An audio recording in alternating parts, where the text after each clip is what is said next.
Energy impurities അടിഞ്ഞിട്ടുണ്ടാവും. അതുപോലെ നമ്മളുടെ blood വെസൽസിൽ ഈ കൊഴുപ്പ്, പ്രത്യേകിച്ച് കൂടുതൽ സോൾട്ട് എടുക്കുന്നവർ, ഷുഗർ എടുക്കുന്നവർ, ട്രാൻസ് ഫാറ്റ്സ് കഴിക്കുന്നവർ, ജങ്ക് ഫുഡ്സ് കഴിക്കുന്നവർക്കൊക്കെ ഇത് സാധ്യത കൂടുതലാണ്. സെഡൻറ്ററി വർക്ക് ചെയ്യുന്നവർ, അതുപോലെ എക്സസൈസ് ഇല്ലാത്തവർ, അവർക്ക് ഇതെല്ലാം വരാൻ വളരെ സാധ്യത കൂടുതലാണ്. എന്നെ കാണുമ്പോഴും എല്ലാവർക്കും അങ്ങനെയൊക്കെ സസ്പെക്ട് ചെയ്യുകയും ചെയ്യും. ആണ് നല്ല ഫാറ്റി അങ്ങനെ ഇരിക്കുന്നവരുണ്ട്. അപ്പോൾ ഈ ഹാർട്ടും എനറോണൊക്കെ നമ്മളുടെ ബോഡിയിൽ ബ്ലഡ് സർക്കുലേഷൻ നല്ലപോലെ കൂട്ടി മൊത്തം ഫാറ്റും ഉരുക്കി കളഞ്ഞതാണെന്നാണ് ഞാൻ മനസ്സിലാക്കുന്നത് കേട്ടോ. അതാണ്. പിന്നെ നമ്മുടെ ഈ എനറോണെ കുറിച്ച് നമ്മുടെ ഡേവിഡ് പോൾസൺ നമുക്ക് കൃത്യമായ വിവരണമായിട്ട് തന്നിട്ടുണ്ട്.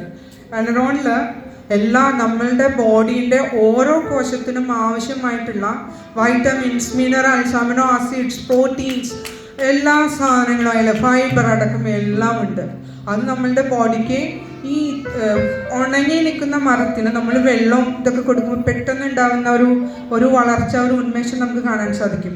അതാണ് ശരിക്കും നമ്മൾ എനറോൺ കഴിക്കുമ്പോൾ സാധാരണ എല്ലാ പേർക്ക് പോലും, സാധാരണക്കാർക്ക് പോലും, അതായത് വിത്തൗട്ട് ഡിസീസ്, വിത്തൗട്ട് വേറെ പ്രോബ്ലംസ് ഒന്നും ഇല്ലാത്തവർക്ക് പോലും, അതിൽ എക്സെപ്ഷൻ പറയുന്നത് CKD ഉള്ളവർക്ക്, കിഡ്നി ഡിസീസ് ഉള്ളവർ ഒരിക്കലും എനറോൺ കഴിക്കരുത്.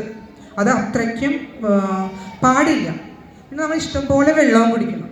അങ്ങനെ വെള്ളം കുടിക്കുമ്പോൾ നമുക്ക് നമ്മളുടെ body cleansing, activating, balancing and rejuvenating, അതാണ് നമ്മളുടെ ബോഡിയിൽ നടക്കുന്നത്.